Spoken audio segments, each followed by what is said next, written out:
Assalamualaikum warahmatullahi wabarakatuh. Apa kabarnya semua? Semoga kalian baik-baik saja. Kali ini saya akan membahas alur novel Donghua Swallowed Star. Tanpa basa-basi, yuk langsung disedot.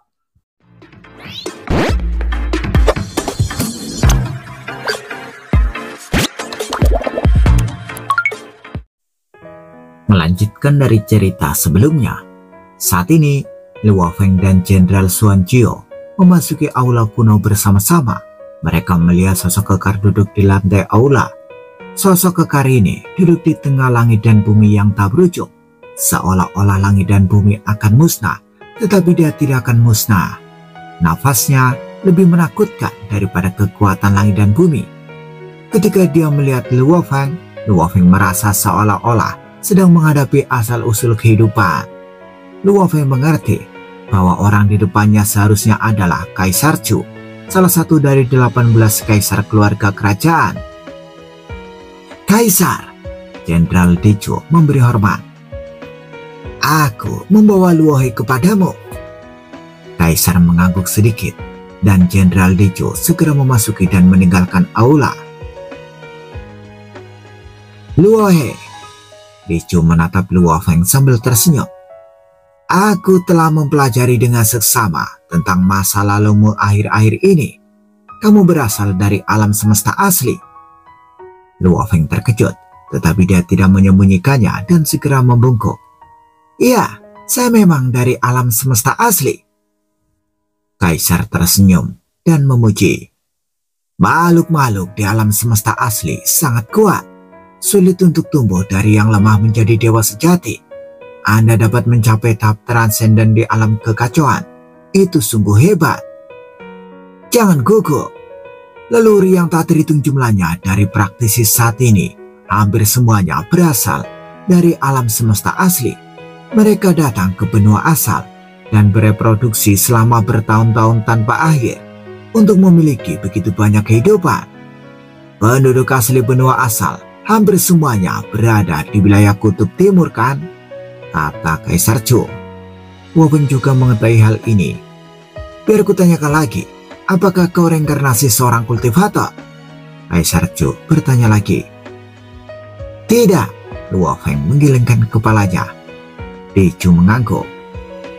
Di antara ke-13 kaisar, muridku adalah yang paling sedikit, hanya 2. Deju memandang Luo Feng. Aku menerima murid karena aku menghargai bakat dan kecocokan temperamen antara guru dan murid. Kamu memiliki bakat yang bagus dan aku menyukai kepribadianmu. Jadi aku memutuskan untuk menerimamu sebagai muridku. Sebelum kau menjadi muridku, pikirkan baik-baik apakah kau benar-benar ingin menjadi muridku, kata Kaisar Chu. Menjadi murid adalah masalah sebab akibat yang besar. Guru memilih murid dan murid juga memilih guru. Pikirkan baik-baik terlebih dahulu. Begitu kamu menjadi muridku, beberapa makhluk top lainnya di benua asal tidak akan lagi menerimamu sebagai murid, kata Kaisar Chu. Murid sudah memikirkannya. Luo Feng segera berlutut dan menyentuhkan kepalanya ke tanah, membungkuk dalam-dalam. Murid Luo Feng akan memberi hormat kepada guru. Luo Feng, Kaisar Chu terkejut. Luo Feng adalah nama asliku. Karena beberapa sebab dan akibat, aku selalu menggunakan nama Luo He, kata Luo Feng. Dia memutuskan untuk menjadi murid, jadi dia tentu saja tidak lagi menyembunyikan nama aslinya. Hahaha, bagus, bagus, bagus. Kaisar tertawa saat mendengarnya. Mulai hari ini, Luo Feng, kau akan menjadi murid langsung ketigaku. Luo Feng, apakah kau butuh bantuanku untuk menyelesaikan sebab akibat yang kau alami? Ucap Kaisar. Tidak perlu, aku bisa mengatasinya sendiri, kata Luo Feng. Deju mengangguk puas. Karena kamu terjerat dalam karma, aku akan merahasiakan nama aslimu untukmu. Hari ini, kamu menjadi muridku. Dan aku telah menyiapkan 3 hadiah untukmu. Deju menatap Luo Feng. Hadiah pertama adalah 2 warisan yang kamu pilih. Malapetaka pertama dari bentuk kehidupan 8 kesengsaraan dan jilid pertama dari 72 pedang penghancur. Setelah kamu menguasainya, kamu bisa mendapatkan warisan berikutnya secara gratis. Tentu saja, warisan yang bisa kuberikan kepadamu secara cuma-cuma tidak akan melampaui alam setinggi Raja Dewa, ucap Kaisar Zhou. Luo Feng merasa terkejut dan senang. Hadiah kedua untukmu.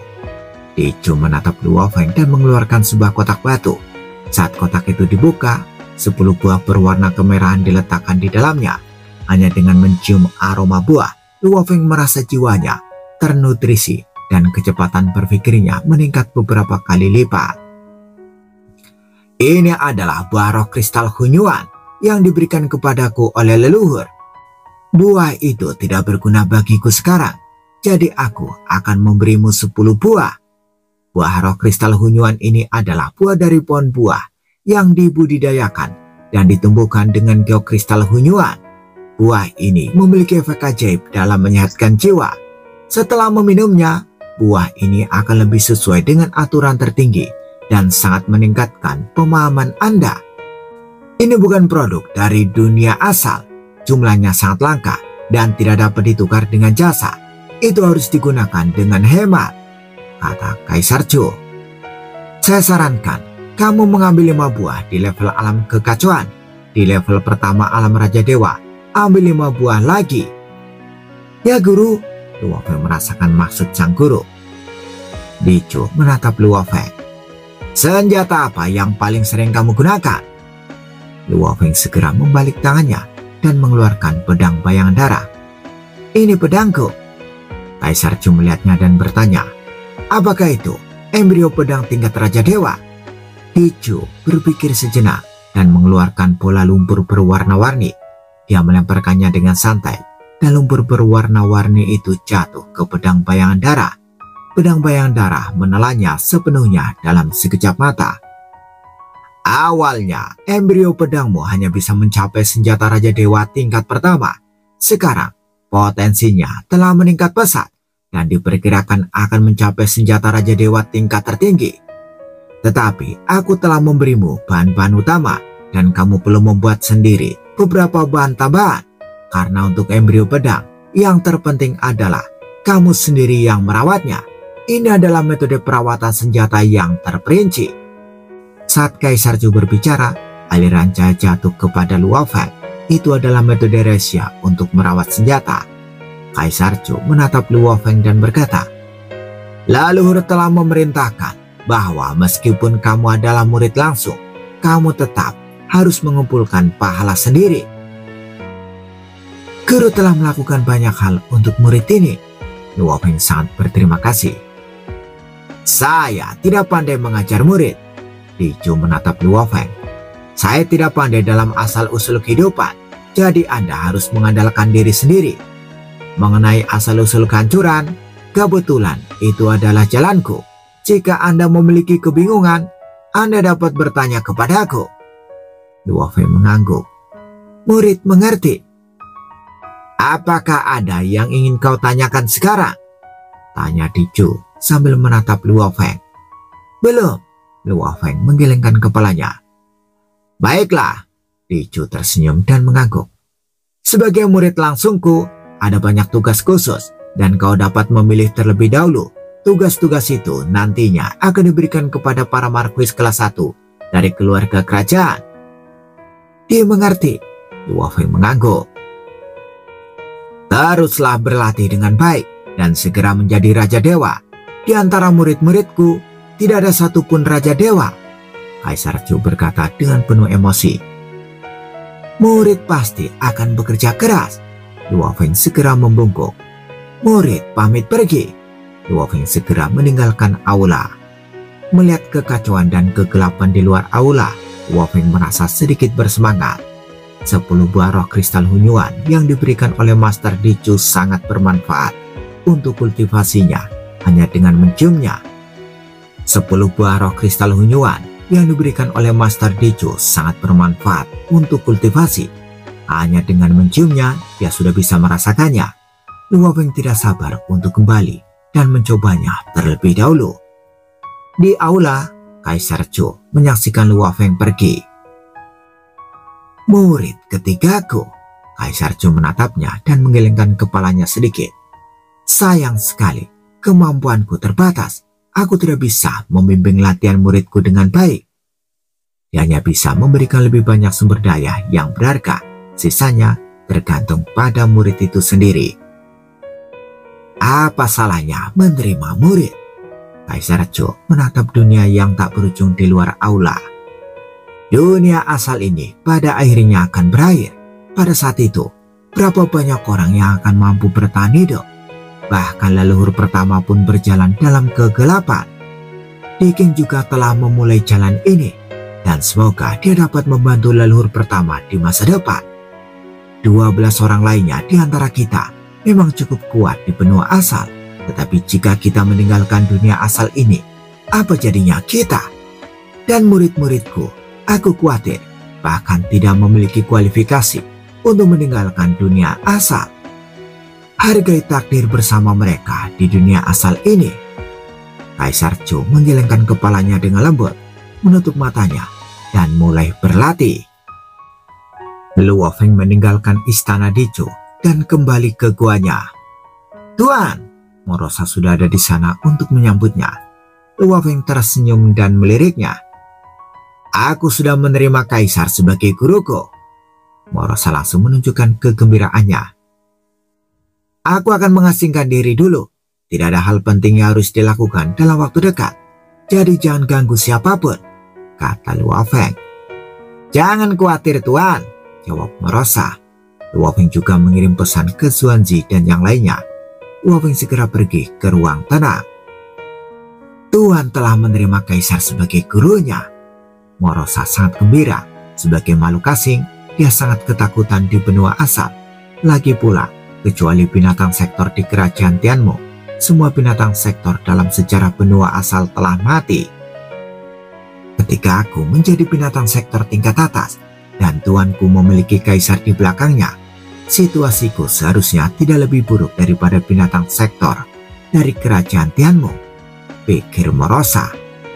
Jika saja ada mayat alam kekacauan yang lebih kuat, mungkin aku bisa menjadi Raja Dewa. Mayat Sage Agung Beinu terakhir kali sangat meningkatkan kekuatan Morosa. Namun, hambatan di alam kekacauan dan Raja Dewa terlalu sulit untuk ditembus. Sementara itu, di ruangan yang tenang, salah satu lantai di Menara Bintang, Luo Feng menatap buah merah muda di depannya. Aroma buah yang samar-samar saja sudah membuatnya merasa jiwanya menjadi bahagia dan rileks, dan kecepatan berpikirnya meningkat beberapa kali lipat. Ini adalah harta karun langka yang diberikan kepada guru oleh leluhur Yan Feng. Harta karun langka yang tidak dapat diperoleh bahkan di dunia asal. Luo Feng juga memahami nilai dari harta karun langka ini. Setelah tiba di kota Zhou, akhirnya aku merasakan sumber daya terbaik. Luo Feng mendesah dalam hati. Sebelum datang ke sini, saya terlalu miskin dan bahkan tidak memiliki warisan tingkat Dewa Raja yang layak. Sekarang ada 2 warisan, 8 bentuk kehidupan kesengsaraan, dan 72 pedang pemusnah. Kedua warisan ini berada di luar ranah tertinggi Raja Dewa, dan ranah penciptanya sangat tinggi. Luo Feng menatap buah berwarna merah muda itu dan berkata, "Harta karun yang langka, saya akan mencoba dulu." Setelah menggigitnya, dagingnya agak keras, tetapi dengan tubuh Dewa Luo Feng yang kuat, ia secara alami mengunyahnya dan menelannya ke dalam perutnya. Luo Feng memakan seluruh buah itu dalam beberapa gigitan. Setelah dagingnya masuk ke dalam tubuh, daging itu perlahan membusuk dan energinya mulai menyebar dan mulai mempengaruhi jiwanya. Luo Feng merasa dirinya berbeda. Luo Feng yang memiliki tubuh dewa sempurna, memiliki jiwa yang kuat. Ia juga memiliki keinginan spiritual tingkat kedua dari Raja Dewa, dan kecepatan berpikirnya sangat cepat. Namun sekarang, di bawah nutrisi energi bubur buah, kecepatan berpikir jiwa dengan mudah mencapai lebih dari 20 kali lipat dari level sebelumnya, dan jiwanya juga tampak jauh lebih halus. Setelah memikirkan kembali bab spiritualitas kehidupan dalam malapetaka pertama dari 8 malapetaka kehidupan, beberapa kebingungan di masa lalu dapat dengan cepat dipahami. Dulu ketika saya berlatih, saya kadang-kadang mendapat kilasan inspirasi. Sekarang pemahamanku meningkat pesat dan banyak kebingunganku tidak lagi menjadi kebingungan, dan kecepatan berpikirku meningkat lebih dari 20 kali lipat. Apakah ini efek dari sumber daya benua asal yang benar-benar terbaik dalam membantu kultivasi? Luo Feng berhenti memikirkannya dan mulai berkonsentrasi untuk memahami warisan tersebut. Di inti dari asal mula alam semesta, reinkarnasi kekuatan Dewa Luo Feng sedang menghadapi jalan luas asal-usul kehidupan. Jalan asal kehidupan, kata Luo Feng. Karena ia telah memakan buah roh kristal Hunyuan, kesadaran Luo Feng mengamati jalan asal kehidupan secara lengkap. Pemahamannya jauh lebih kuat dari sebelumnya dan fungsi berpikirnya meningkat pesat. Jalan asal kehidupan yang ia amati juga berubah. Di matanya, jalan asal-usul kehidupan sekilas adalah seekor naga berkelok-kelok dengan 24 cakar. Namun jika diperhatikan lebih dekat, itu akan melihat esensi yang lebih dalam. Namun jika diperhatikan lebih dekat, itu akan terlihat esensi yang lebih dalam. Penampakan luar dari jalan asal-usul kehidupan ini sebenarnya berisi 6 cabang utama. Luo Feng melihat dengan jelas bahwa setiap cabang sangat misterius dan kombinasi sempurna satu sama lain membuatnya semakin luas dan rumit. Namun, ke-6 cabang itu harus diintegrasikan sepenuhnya menjadi satu. Kesulitannya langsung melonjak berkali-kali lipat. Hanya ketika mereka diintegrasikan sepenuhnya menjadi satu, maka itu bisa menjadi jalan lengkap asal mula kehidupan, dan itu dapat dianggap sebagai alam tertinggi Raja Dewa. Kesenjangan antara tingkat pertama Raja Dewa dan tingkat terakhir Raja Dewa benar-benar terlalu besar. Pada saat ini, Luo Feng akhirnya memahami perbedaan antara makhluk-makhluk kuno di benua asal.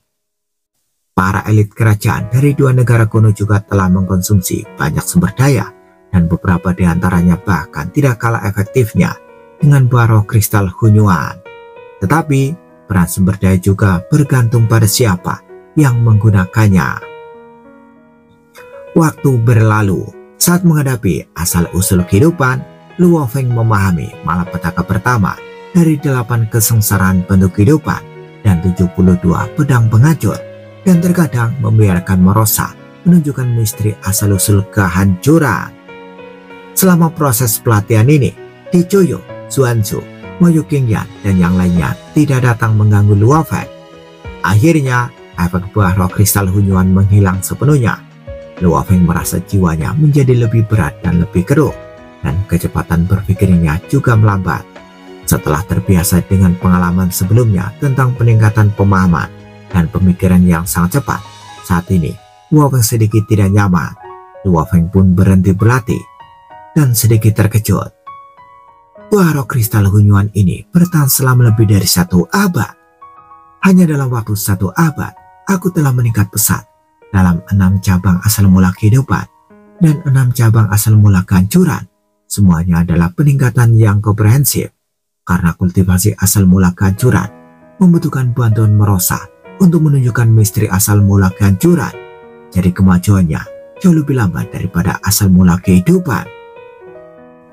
Luo Feng berpikir bahwa tanpa buah roh kristal Hunyuan, dia harus berlatih selama 100 atau 200 abad untuk mencapai kondisinya saat ini. Luo Feng mengerti bahwa buah roh kristal Hunyuan lebih cocok untuk digunakan saat menerobos hambatan. Saat ini, Luo Feng jelas merasa bahwa ia telah memahami sebuah misteri cabang spiritualitas kehidupan ini.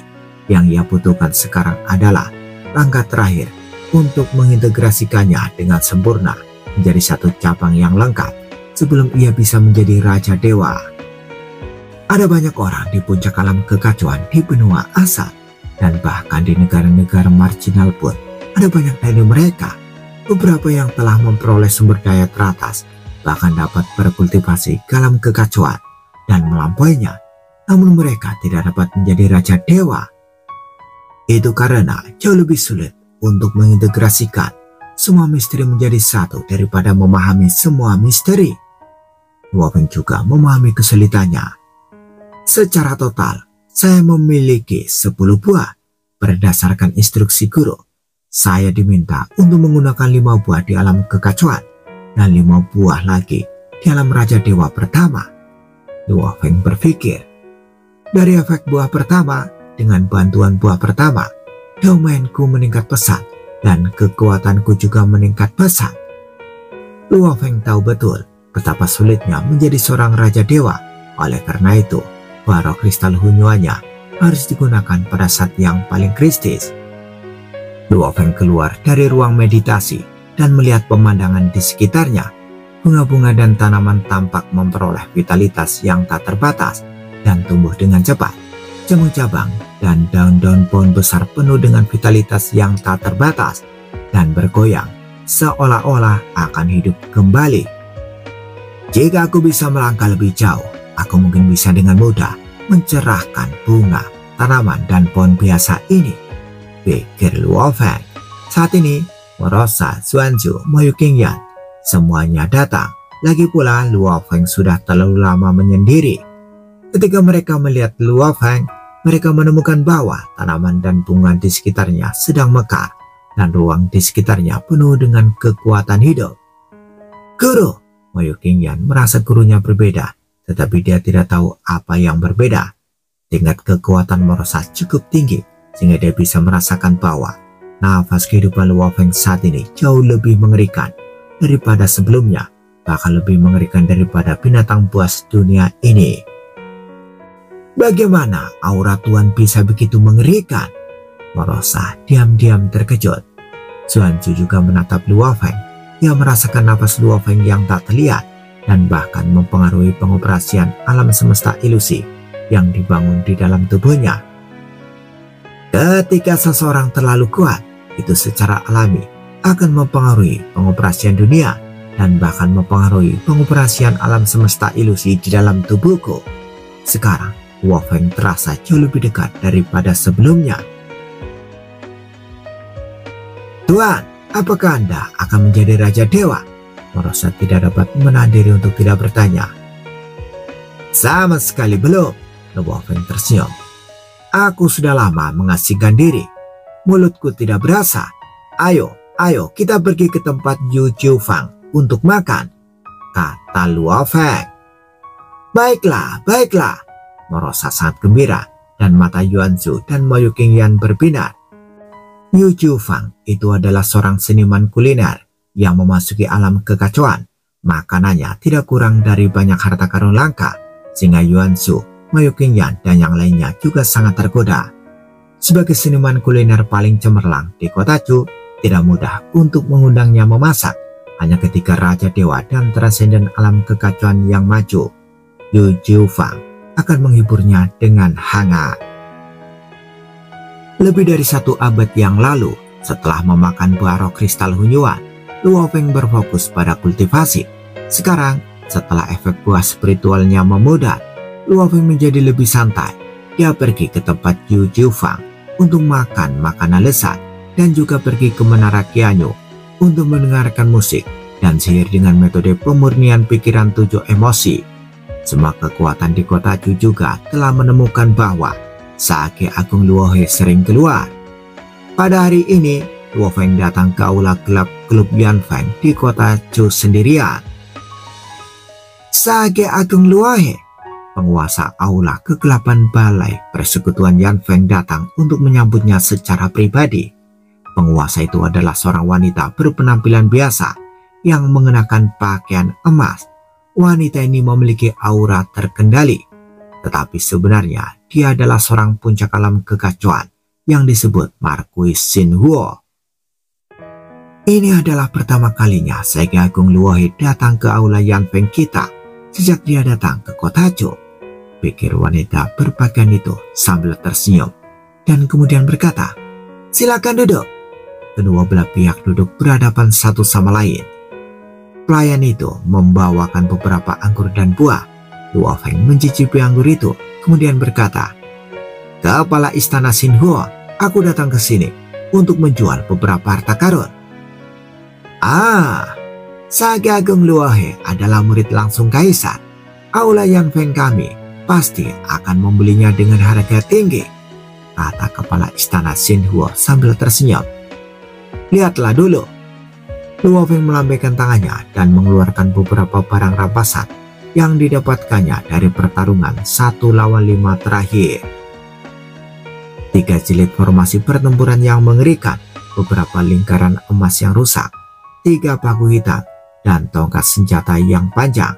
Luo Feng bahkan mengeluarkan pedang Marquis Liu Yin dan kapak bermata 2 dari Sage Agung Beiyou. Kepala istana Xin Huo tidak dapat menahan senyum ketika melihat tongkat senjata panjang itu. Dia mengenalinya sekilas. Ini adalah senjata suci Marquis Zhu Yuan, dan itu jauh lebih berharga. Kapak bermata 2 ini, ekspresi kepala istana Xin Huo sedikit berubah. Kematian Sage Agung Beiyou masih menjadi misteri hingga hari ini. Kini setelah melihat senjata Sage Agung Beiyou, kepala istana Xin Huo akhirnya mengerti. Sepertinya orang yang membunuh Sage Agung Beiyou adalah Luohe, pikirnya.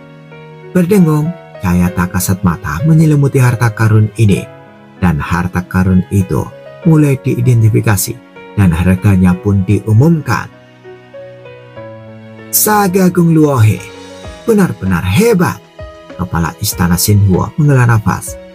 Sage Agung Beiyou juga berada di puncak alam kekacauan dan juga ahli dalam asal-usul kehidupan dengan kemampuan yang kuat untuk melindungi hidupnya. Namun dia tetap mati di tangan Anda. Mendengar itu, Luo Feng hanya tersenyum dan tidak menyangkalnya. Kami tidak akan mengungkapkan informasi transaksi apapun dari pelanggan kami, kata kepala istana Xin Huo sambil melihat barang-barang itu. Ketika diagram formasi ini bernilai tinggi, istana kegelapan Aula Yan Feng dapat memberinya seharga 26 miliar pasir kosmik. Namun, karena lingkaran emas ini rusak dan perlu diperbaiki, jadi saya hanya bisa memberi Anda 30% dari harga, yaitu 9 miliar pasir kosmik, kata Marquis Xin Huo. Luo Feng mendengarkan dan bergumam diam-diam. Awalnya ia menahan kekuatannya, tetapi dia melepaskannya tanpa kendali. Lingkaran emas itu pun akhirnya terputus, pikir Luo Feng. Ketiga paku hitam ini juga dapat dihitung sebagai 9 miliar pasir kosmik. Pedang dan kapak bermata 2 yang tersisa dapat dihitung sebagai 9 miliar butir pasir kosmik. Jika ditotal semuanya, jumlahnya menjadi 53 miliar pasir kosmik, kata kepala istana Xin Huo. Luo Feng mendengarkan dan mengangguk. Sedangkan untuk senjata Raja Dewa yang paling penting, kepala istana Xin Huo menunjuk ke tongkat senjata. Ini adalah senjata Raja Dewa milik Zhu Yuan.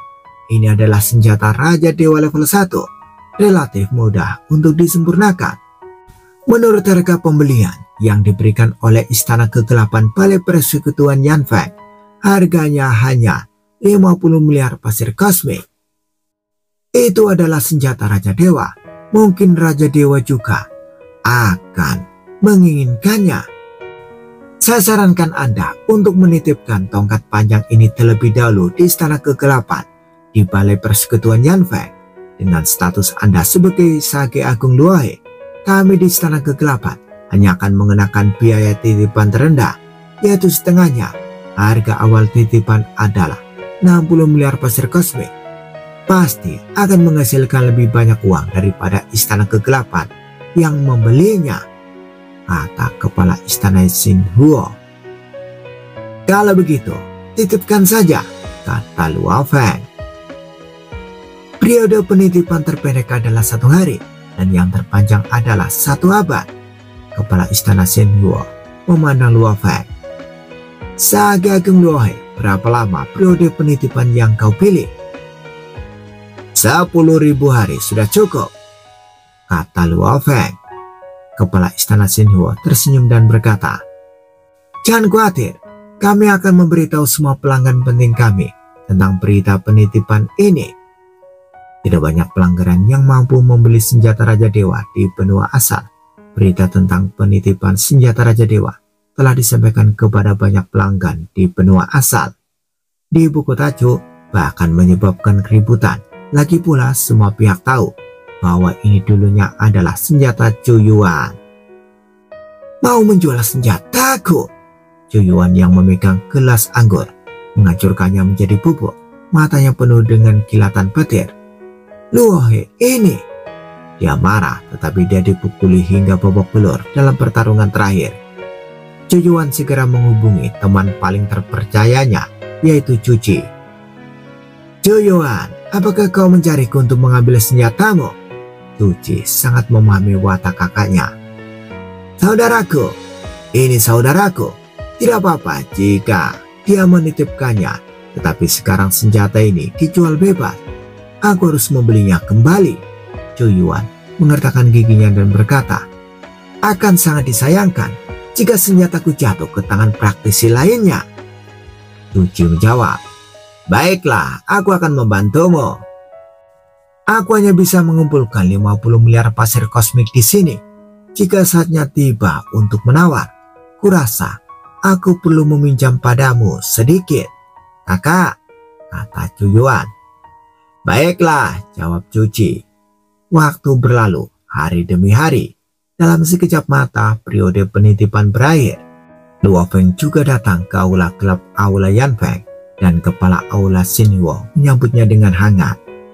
Sage Agung Luohe, harga akhir dari penitipan senjata Raja Dewa ini adalah 70 miliar pasir kosmik. Harganya menjadi 66,5 miliar pasir kosmik. Luo Feng masih sangat puas.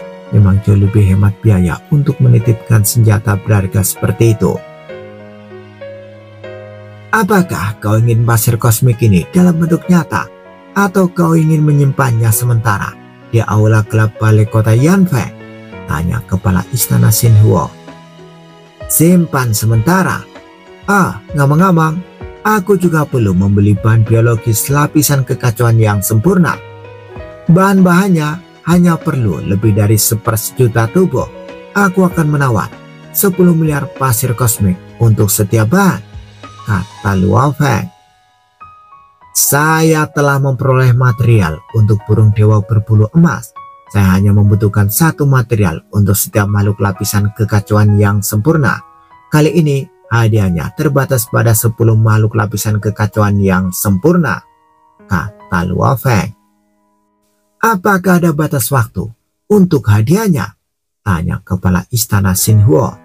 Tidak, hadiahnya berakhir setelah membeli 10 jenis material, kata Luo Feng. Master istana Xinhuo mengerti. Biaya penanganan hadiah adalah setengah dari biaya. Baiklah, Luo Feng tidak peduli. Aula kegelapan dari persekutuan Yanfeng segera menyampaikan berita itu kepada pelanggan penting. Dan banyak pelanggan juga tergoda. 10 miliar pasir kosmik hanya untuk membeli 1 material makhluk tingkat kekacauan yang sempurna.